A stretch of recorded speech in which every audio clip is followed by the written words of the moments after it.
Shalom. Estamos en el tratado de Maasrot, en el primer grupo, en la primera serie de leyes de tratados que hablan de agricultura. El tratado de Maasrot consta de 5 capítulos con un total de 40 alajás. La palabra Maasrot es el plural de Maaser, que significa diezmo. Ya sabemos que hay diferentes ofrendas que deben extraerse del producto del campo que crece en la tierra de Israel. Algunos son entregados a los sacerdotes, otros a los levitas y otros a los pobres. El Maaser Sheni es una excepción y por esto tiene un tratado que habla solo de él, que veremos a continuación. Las ofrendas son las siguientes. En primer lugar, la truma grande, la gran ofrenda que se da a los sacerdotes. Luego el primer diezmo que se da a los levitas, y ellos, los levitas, deben tomar el diezmo del diezmo y se lo entregarán a los sacerdotes. Y luego está el diezmo de los pobres, que por supuesto se entrega a los pobres. Está prohibido alterar el orden de las ofrendas. Primero la truma grande, luego el primer diezmo y luego el segundo diezmo. Todas las ofrendas rigen en los 6 años entre un año sabático y otro. Pero en los años sabáticos no se sacan estos diezmos, ya que tanto el pobre como los levitas y los sacerdotes pueden entrar libremente a los campos y tomar los productos por sí mismos. Debemos tener en cuenta que no todos los diezmos son obligatorios según la Torá, sino tan solo los de la viña, el olivo y los cereales. El resto fueron establecidos por los sabios, por lo que podremos ver algunas diferencias entre los productos, como ya hemos mencionado, solamente los que crecen en la tierra de Israel. En el primer capítulo aprendemos de qué productos del campo debemos extraer los diezmos. La norma es que debe ser comida para personas que pueda almacenarse y que crece en el campo, pero no incluye carne o pescado que no crecen en el campo, ni verduras que no pueden almacenarse, se pudren al cabo de 2 o 3 días, ni vegetales como algodón o el índigo que no son comestibles, sino que sirven para textil o para tintes. La Mishnah a continuación explica que el momento en que el fruto está en condiciones de sacar su diezmo es cuando se convierte en comestible, y para ello nos proporciona unas señales que nos permitirán saber en cada árbol o cada vegetal cuándo es el momento adecuado. Antes de llegar a este momento no se considera comida que deba ser diezmada y puede consumirse accidentalmente. Esta palabra accidentalmente la vamos a ver muchas veces. De todos modos, aunque cuando hayan llegado al tamaño o al momento de su crecimiento en que se consideran comida, no significa que si los arrancamos del árbol ya deberemos sacar sus diezmos antes de poder comer, sino que hay una fase de la recolección que es la que decide que a partir de ella deberemos tomar el diezmo antes de poder comer. En general podemos decir que es el momento en que se acaba la recolección del fruto, como en los cereales, como se hace el muelo, o sea, el montón de grano limpio después de la trilla y del aventado. Así, en cada producto hay un momento en que se ha acabado el trabajo de la recolección y falta solamente almacenarlo. Este es el momento en que el fruto no puede consumirse sin haber extraído previamente los diezmos. En los higos, por ejemplo, solían prepararse unas ruedas o recipientes redondos y relativamente llanos en los que se apretujaban los higos pisoteados para guardarlos para el resto del año. Y al final de este trabajo lo alisaban con un líquido, o con aceite o con vino, normalmente con vino, y a partir de este momento se prohibía el consumo si no se había extraído el diezmo. Pero esto es cuando se tiene intención de llevar los frutos al mercado. Pero cuando se tiene intención de llevarlos a casa y almacenarlos, no comienza la obligación de diezmarlos y la prohibición de comer de ellos accidentalmente, mientras no la haya hecho, hasta que no lleguen a casa y entren por la puerta.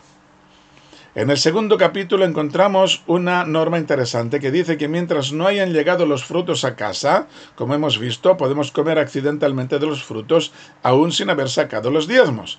Por ejemplo, nos encontramos situaciones interesantes en las que una persona que pasa por la calle nos invita a comer de sus higos que está transportando y nos preguntamos si habrá sacado ya los diezmos y por lo tanto podemos comer tranquilamente, o tal vez aún no lo haya hecho y deberemos hacerlo nosotros, ya que no sabemos a ciencia cierta si es buen cumplidor.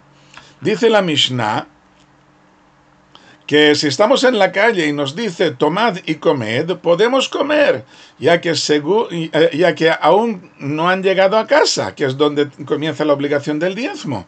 Y si lo introducimos entonces en nuestra casa, entonces deberemos sacarle nosotros mismos el diezmo, con plena seguridad.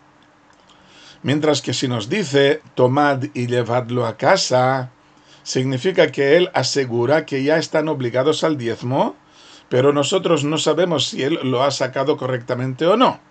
Por lo tanto, no podemos comer de estos frutos hasta que le saquemos de nuevo los diezmos en calidad de demai, o sea, frutos en duda, que hemos estudiado anteriormente a su significado.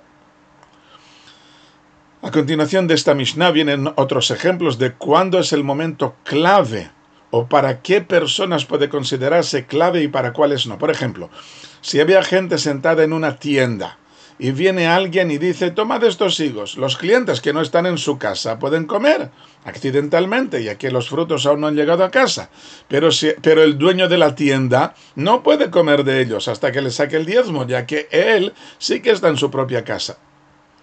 O cuando se trata de gente que va de viaje de un lugar a otro, mientras no llegue a su destino, no se considera que haya llegado a casa. Pero cuando llega el Shabbat, que es día de reposo, aunque esté lejos de su destino, se considera que ya ha llegado a casa y deberá diezmar los frutos para poder comer de ellos. A continuación queremos saber qué ocurre si alguien ha sacado la trumá de los frutos antes de que lleguen al punto que hemos declarado en el primer capítulo, que es el grado en que se convierten en comida. La pregunta es si podemos seguir comiendo accidentalmente de los frutos antes de sacar los diezmos o no. Maimónides dice que sí, que se puede hacer, a excepción de unos pocos casos especiales que determina la Mishnah en nuestro capítulo. Igualmente, el momento de la compra-venta, si alguien pensaba llevar los frutos a casa, pero de pronto alguien viene y quiere comprárselos. Entonces la compraventa es uno de los criterios por los que se prohíbe el consumo del producto antes de sacar sus diezmos. Por lo tanto, cuando alguien va a comprar unos frutos que aún no han llegado al momento clave y aún no le han sacado los diezmos, por ejemplo, unos frutos que aún no han sido recogidos del árbol, puede ir comiendo de ellos accidentalmente sin sacar los diezmos hasta que lleve a cabo la compra en sí. Del mismo modo, un obrero puede ir comiendo de los frutos mientras trabaja, ya que la Torá se lo permite en el libro de Devarim, capítulo 23, versículo 25, en que dice, cuando entres en la viña de tu prójimo podrás comer uvas hasta saciarte.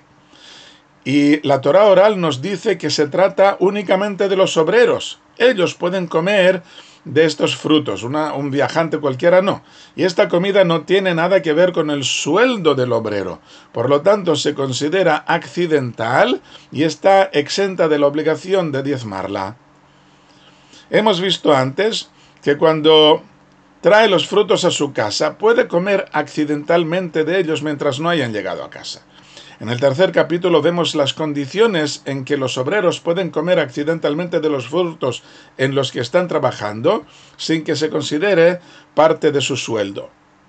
A continuación pasa a hablar de personas que pasan por el camino, van por el camino y se encuentran con árboles frutales. ¿En qué condiciones pueden comer de los frutos sin transgredir, sin que sea un robo? Por ejemplo, puede comer de los frutos que hayan caído y que normalmente se estropean al caerse, como por ejemplo los higos, y por lo tanto el dueño renuncia a la esperanza de recogerlos. Y por lo tanto de estos frutos yo puedo comer, pero si los frutos no se estropean, como por ejemplo las almendras, aunque hayan caído del árbol, siguen perteneciendo al dueño y está prohibido comer de ellos. Y por supuesto que está prohibido tocar siquiera los frutos que están aún en el árbol. Las 6 últimas alajás del capítulo hablan de las condiciones en que se considera que los frutos han llegado a casa y que debe ser del modo normal, o sea, entrando por la puerta y no cuando los metes por la ventana o cosas por el estilo. Y cuando hay un patio antes de la casa, ¿en qué condiciones se considera el patio como parte de la casa? Ya que hay patios abiertos al público que carecen de la intimidad de la casa, mientras que hay otros que parecen como parte integral de la casa. ¿Y qué ocurre cuando hay un árbol, por ejemplo, dentro del patio? Si se puede ir comiendo del fruto de uno en uno, sin tener que sacarlo para poder comer de los frutos. En el cuarto capítulo vemos nuevas condiciones en que los frutos se consideran ya obligados al diezmo. Por ejemplo, al salarlos o al ponerlos en salmuera, aunque esté aún en el campo, o al cocinarlos. Antiguamente solían enterrar algunos frutos para conservarlos y evitar que se pudrieran, y la Mishnah examina el significado halágico de esta acción en cuanto a Shabbat y en cuanto a los diezmos. Ya en el último capítulo aprendemos las nuevas condiciones sobre el momento que decide si el fruto ha llegado ya al punto de estar obligado al diezmo. Por ejemplo, cuando arranca unas cebollas para replantarlas en otro lugar para aprovechar sus semillas. Entonces se considera que ya ha llegado a su punto y deberá sacar el diezmo antes de volver a plantarlas. Pero ¿qué ocurre cuando unas cebollas sacan raíces mientras están almacenadas en mi cocina, por ejemplo? ¿Será como si las hubiéramos plantado de nuevo o no? Esto hay que verlo en la Mishnah.